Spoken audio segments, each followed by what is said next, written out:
I think Jurgen's looking at the long-term picture. Yeah. So I think what he's doing is going, if at the minute we go a bit more pragmatic and we sit back, it'll affect next season because the players won't be used to what I want them to do next year.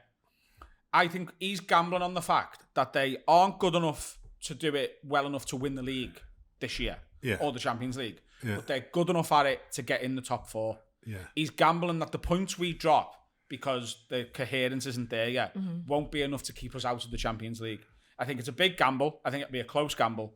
But if it pays off and Liverpool get that top 4 place back in the Champions League for next year, and he's got a full summer with no World Cup, one eye on a World Cup coming in November, I think with a full summer with Núñez, Gakpo, Salah, Jota back fully fit, and Diaz, who people have forgotten about, those players with a couple, maybe 3 midfielders coming in, I think Liverpool next season could be frightening again.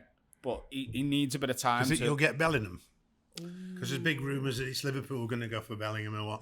It's you know what? You had a little smile there as soon as he said Bellingham. You went corner up there. It feels like Liverpool, like the Liverpool have backed themselves into a corner now because of the midfield problems.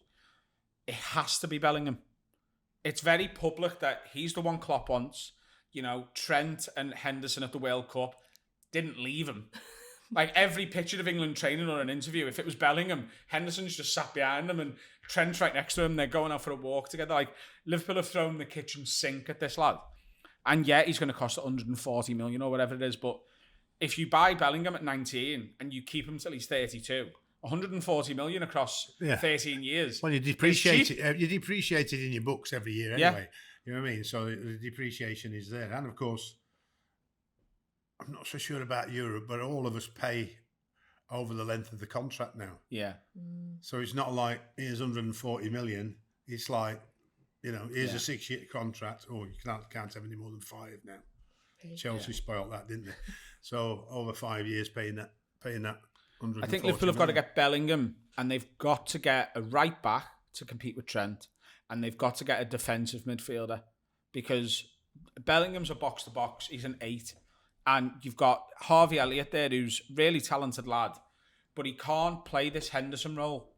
Like Bellingham is to replace Henderson essentially, and Liverpool need competition and a long-term replacement for Fabinho at defensive mid. They've got the creative midfielders now, which is what they've actually been lacking in the past. Harvey Elliott will grow into a good one. They need Bellingham, a defensive midfielder. They probably need a third as well, with who's going to leave. But it'd be interesting. Bellingham is a must at this stage, and if we lose him to Madrid or City, it'd be interesting to see what the backup plan is, because there has to be one this summer. Will your owners spend that much money on one player? I think because of how young he is, and that the plan would be to keep him for his career. He's not like someone we're getting in going in 4 years, he's going to go elsewhere. The plan would be to make him Steven Gerrard, and Steven Gerrard is Bellingham's icon, which he's quite open about. Because that would be the plan, maybe. Because it would be, we're investing 10 million a season for 12 years, rather than we're getting someone for 100 million who's going to leave us in 4. Yeah. I think that might be what makes them go, okay. And the fact that they haven't overspent in recent summers, and it's always been, there's someone we're after.